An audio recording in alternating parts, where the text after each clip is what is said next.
The cafeteria froze. A sickening thud, Sarah Mitchell hit the floor, her tray exploding in mashed potatoes and shame.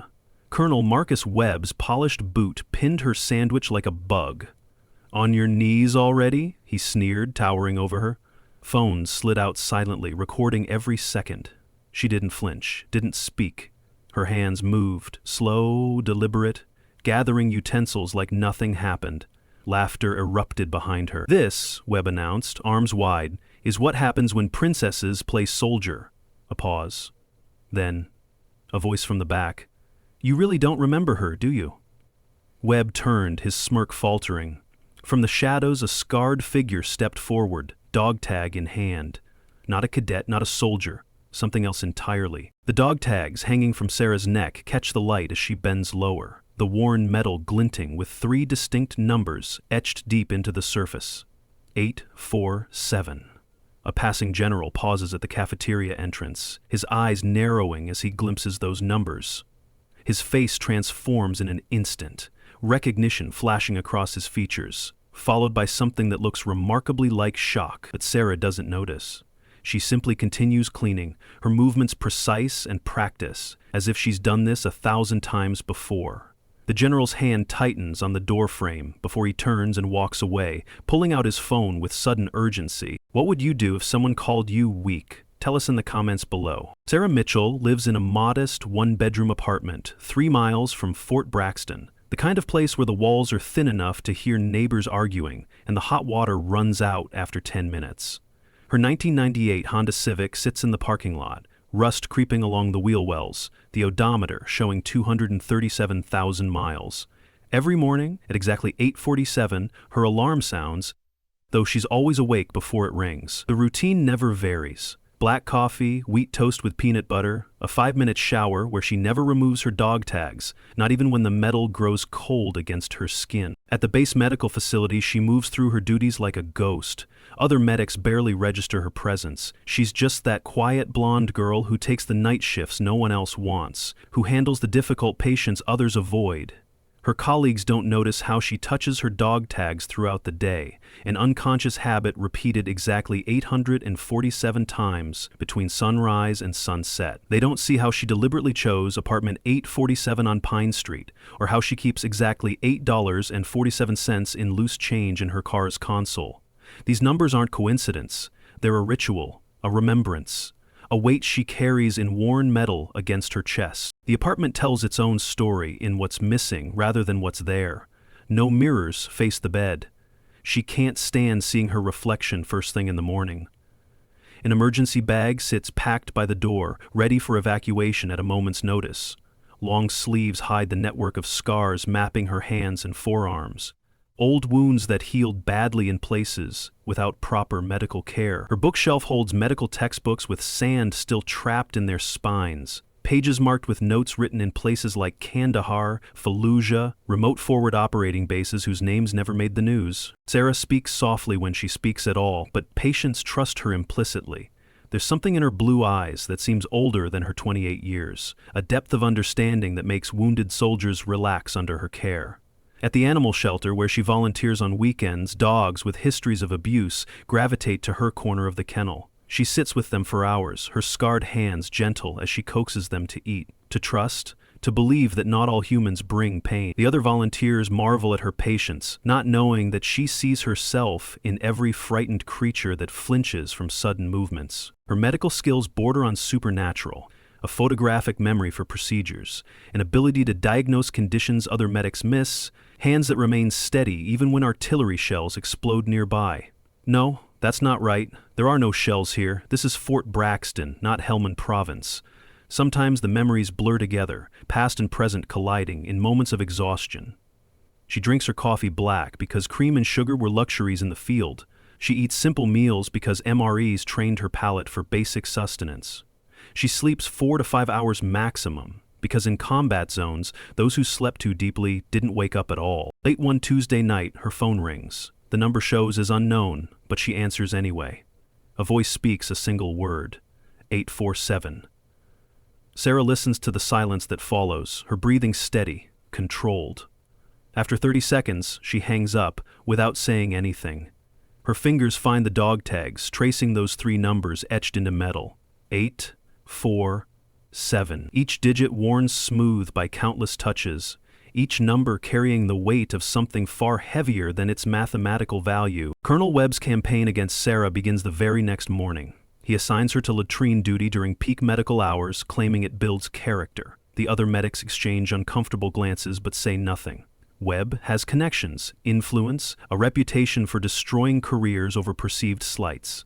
Sarah reports to the restrooms without complaint, her medical expertise wasted on porcelain and industrial cleanser while patients wait longer for inferior care. The second week brings public humiliation during morning formation.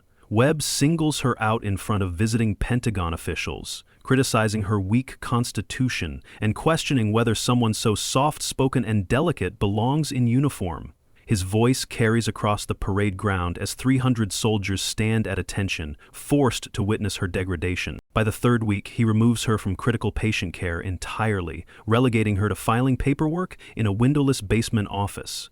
The forms blur together, requisitions, supply requests, bureaucratic minutiae that any clerk could handle. Her hands that once performed emergency surgery in combat zones now push papers while soldiers suffer upstairs. Week 4 sees Webb spreading poisonous rumors through the command structure. He whispers about emotional instability, suggests she might be a liability, questions her mental fitness for duty. The lies spread like infection through the base hierarchy, each retelling adding new details, new doubts about the quiet medic who never defends herself. The new base commander arrives on a rain-soaked Thursday morning. General Patricia Hayes carries herself with the bearing of someone who's seen real combat, whose ribbons tell stories of decisions made under fire. She reviews personnel files late into the night, her office light the last one burning in headquarters. Sarah's file draws her attention. Too many redactions, too many blank spaces where service history should be. When Webb intercepts her inquiry, dismissing Sarah as an administrative error and suggesting her file contains clerical mistakes from rushed wartime documentation, Hayes's instincts sharpen. She spent 30 years reading between lines, recognizing when someone's trying to bury the truth. Hayes watches Sarah during an emergency drill, noting how her hands move with practiced efficiency, how she anticipates complications before they arise, how she remains calm while others panic. That night, the general accesses classified databases from her secure terminal, entering authorization codes that few possess. Sarah's true service record requires clearance levels that make Hayes sit back in her chair. The screen glows with restricted information. Operation Silent Angel. Deployment dates that overlap with some of the war's bloodiest battles. A unit designation that makes the general's breath catch. 847 Medical Response Team. The computer holds more secrets, but Hayes has seen enough to understand that Sarah Mitchell is no ordinary medic. Webb's attacks intensify with vicious creativity. During a packed staff meeting, he questions Sarah's competence in front of 20 senior officers, holding up her personnel file like evidence in a trial. "This is what happens when we lower standards," he declares, his voice dripping with disdain. "Soldiers like Mitchell here are too soft for real military service. I recommend immediate transfer to desk duty, permanent desk duty, where she can't endanger anyone with her weakness." The room bristles with discomfort, but no one speaks up. Webb has spent years cultivating fear, and it pays dividends in silence. He demands her psychological evaluation, suggests discharge for emotional unfitness, his words carefully chosen to plant seeds of doubt that will grow into career-ending assumptions. Sarah sits through it all without expression, but her colleagues notice the unconscious tell. Her fingers find the dog tags more frequently now, tracing those numbers like a rosary. During moments of peak stress, when Webb's voice rises to crescendo, she whispers something under her breath. Those sitting closest catch fragments, 847, 847, repeated like a mantra, like a prayer, like an anchor to something beyond this petty humiliation. The numbers seem to center her, to provide some internal strength that Webb's cruelty cannot penetrate. The breaking point comes during another confrontation in the medical bay. Webb grabs Sarah's arm as she tries to pass, his grip tight enough to bruise. "I'm talking to you, princess," he snarls, but the words die in his throat. Sarah's body moves without conscious thought, a lightning-fast defensive position, weight shifted, free hand positioned to strike.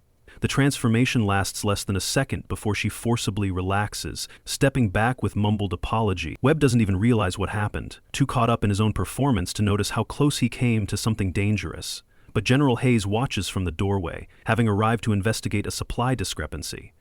She sees Sarah's fingers immediately return to those dog tags, tracing 847 like a ward against violence, like chains holding something back. The truth emerges in a private office where dust motes dance through afternoon sunlight. General Hayes closes the door, engages the security locks, and turns to face Sarah with eyes that have seen too much war to be fooled by false modesty. "I know about the 847, she says simply, and watches Sarah's careful composure crack like ice under spring sun. The general continues, her voice gentle but insistent. Operation Silent Angel, the 847 Medical Response Team.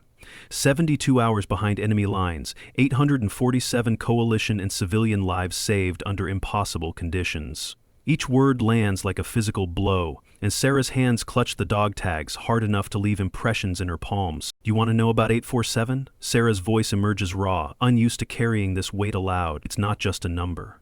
It's First Lieutenant Jackson, who would have bled out from shrapnel wounds if we hadn't gotten there in time. It's the Afghan translator's daughter who survived because we had antibiotics. It's Private Coleman who lost his legs but kept his life.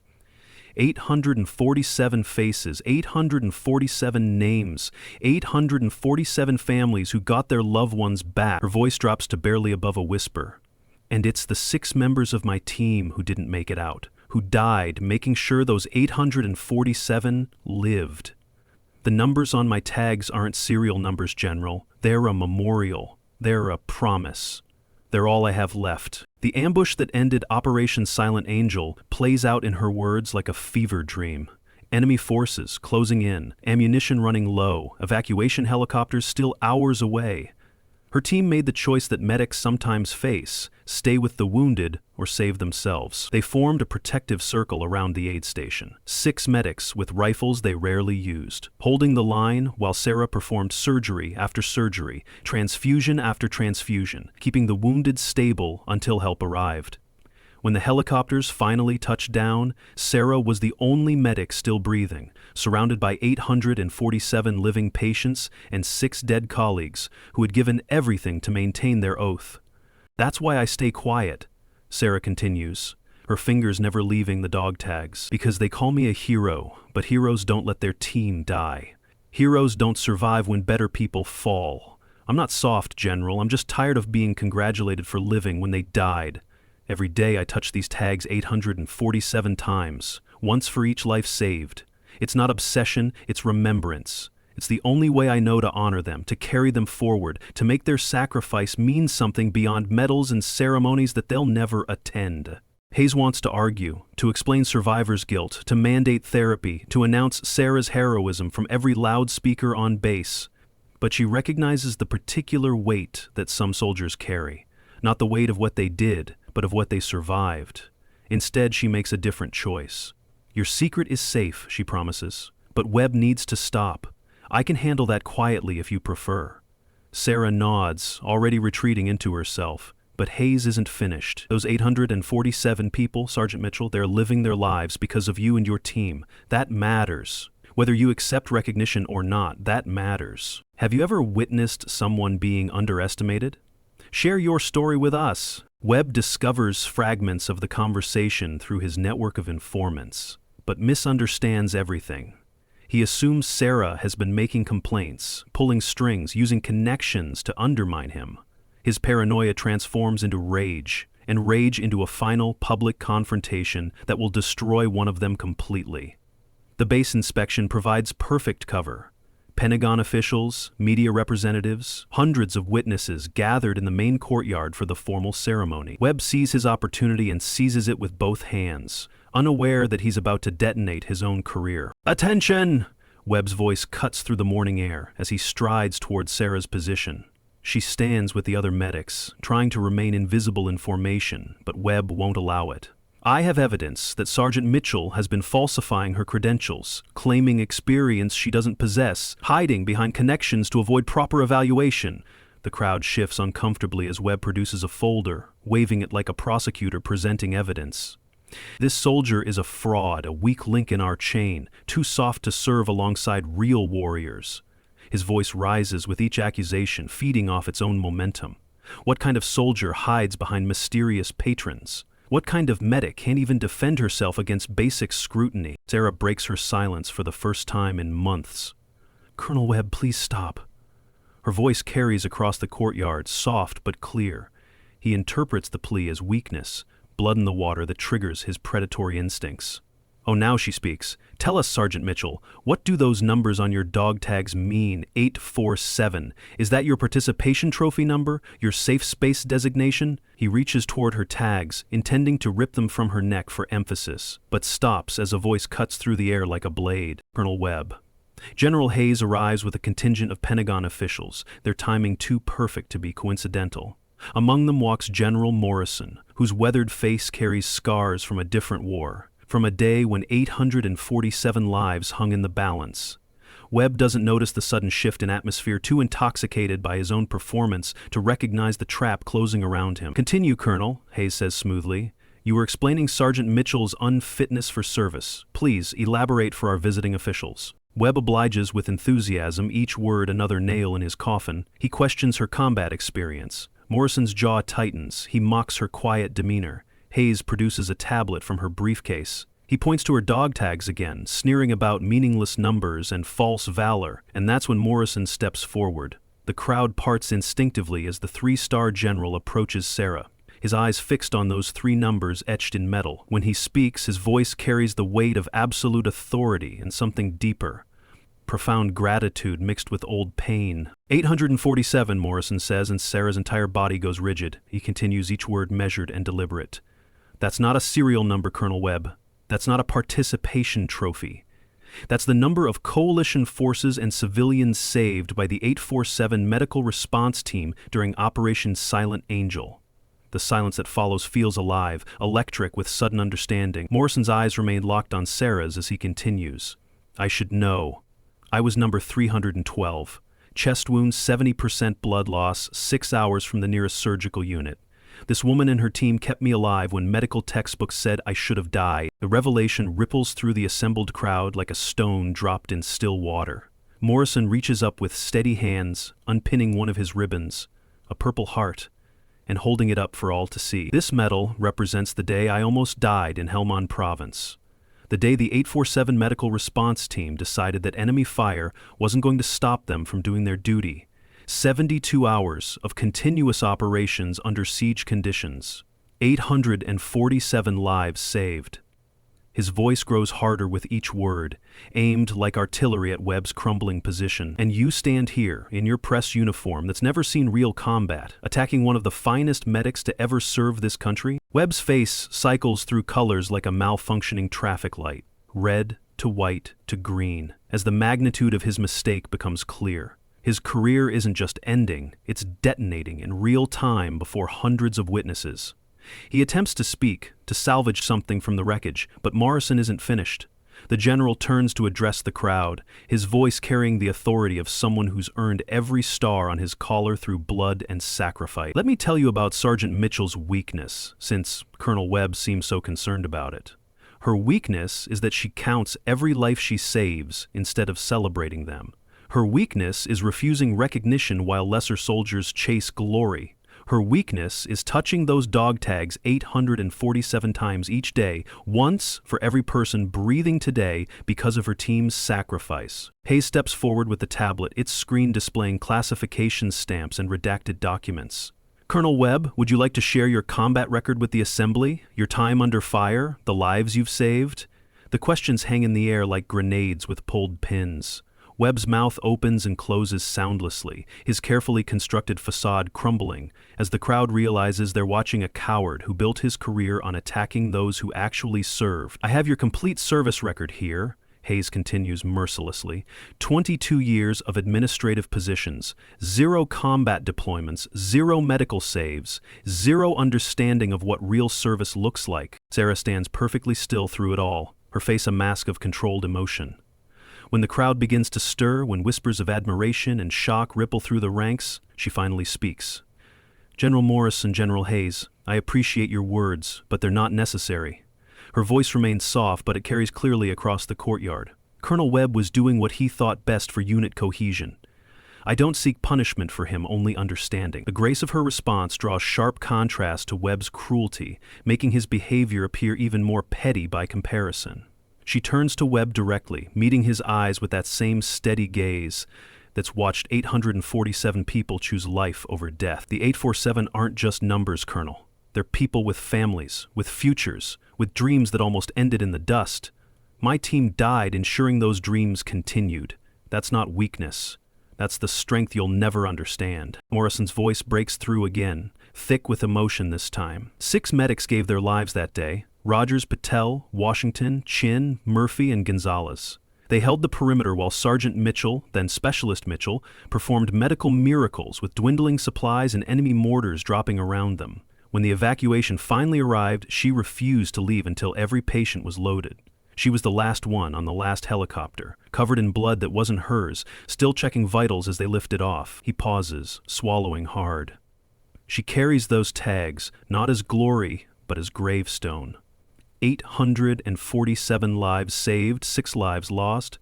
That's the math she lives with every single day. The crowd's energy shifts palpably from spectacle to ceremony, from mockery to memorial.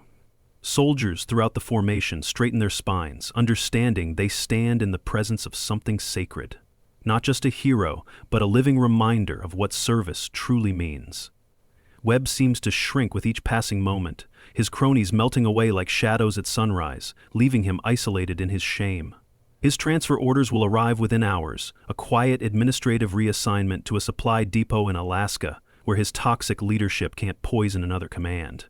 But that's tomorrow's humiliation. Today belongs to truth. Sarah touches her dog tags one more time, 848th time for the day, and makes a request that surprises everyone. If we're done here, I have patients waiting. Real medical work doesn't stop for ceremonies. The simplicity of it, the matter-of-fact return to duty, says more about her character than any medal could capture. Hayes nods permission, and Sarah breaks from formation with the same quiet dignity she's maintained throughout her ordeal. As she walks toward the medical facility, something remarkable happens. One by one, soldiers throughout the formation salute. Not the mandatory courtesy due to rank, but the genuine respect offered to someone who's earned it in the hardest currency imaginable: other people's lives. Which moment hit you the hardest? Let us know where you're watching from. 3 months pass quietly. Webb's gone, his replacement competent without cruelty. The base runs smoother, but Sarah remains unchanged. Same night shifts, same quiet dedication. Today she tends to Private Thompson, 19 years old with shrapnel wounds from a training accident. His hands shake as she cleans the cuts, fear written across his young face. Hurts like hell, doesn't it? Sarah says softly, her hands steady as she works. Yes, ma'am, I'm scared it'll scar, that'll look like a soldier. She rolls up her sleeve slightly, revealing old scars crossing her forearm. Scars tell stories, Private. Some worth telling, some worth keeping quiet. The question isn't whether you'll have them, but what you'll do with the story they tell. Did you get those in combat, ma'am? Sarah's fingers unconsciously touch her dog tags before she answers. I got these trying to save people who needed saving. That's all that matters. She finishes bandaging his wounds with practiced efficiency. You're going to be fine, Thompson. The body heals. Just make sure when it does, you use that healing to help others heal too. The young soldier nods, something settling in his expression. As Sarah moves to the next patient, she doesn't see Morrison watching from the doorway. He comes by monthly now, not for treatment, but to check on the woman who saved him. He's not the only one. Letters arrive regularly from the 847, some with photos of children born after wars that almost claimed their parents, some with simple thanks repeated year after year. Sarah reads each one exactly once before filing them away, unwilling to let gratitude overshadow duty. But here's the twist that even Hayes doesn't know. Sarah has been quietly tracking down the families of her 6 fallen team members. Using her off-duty hours and her modest salary, she's been funding scholarships in their names, medical training for young people from their hometowns. Rogers, Patelli, Washington, Chen, Murphy, and Gonzalez live on, not just in her memory, but in the hands of new medics learning to save lives. She's already sponsored 47 students, 800 more to go. Another number to carry, but this one points forward instead of back. Her apartment at 847 Pine Street remains sparse, functional. The photo of her team sits on the nightstand, and every night ends the same way. Dog tags in hand, 847 touches, each one a name, a face, a future preserved. But now there's something else. Acceptance that survival can be its own form of service. That living when others died creates obligation to live meaningfully. The ritual continues not as penance but as preparation for another day of quiet service. Sarah Mitchell sits on her bed as midnight approaches, the bass quiet outside her window. Tomorrow she'll wake at 8:47, drive to work with exactly $8.47 in her console, tend to wounded soldiers who see her as just another medic. They don't know about Operation Silent Angel or the weight of the numbers she carries. They don't need to. All that matters is that when they need healing, she'll be there. Quiet, competent, carrying 847 reasons to keep serving. Her fingers complete their nightly count, and she lies back, dog tags resting against her heart. Somewhere in Iowa, Private Coleman takes his first steps on new prosthetics. Somewhere in Afghanistan, a translator's daughter starts medical school. Somewhere in the darkness, 847 hearts beat on, unaware they're part of a prayer whispered in metal and memory.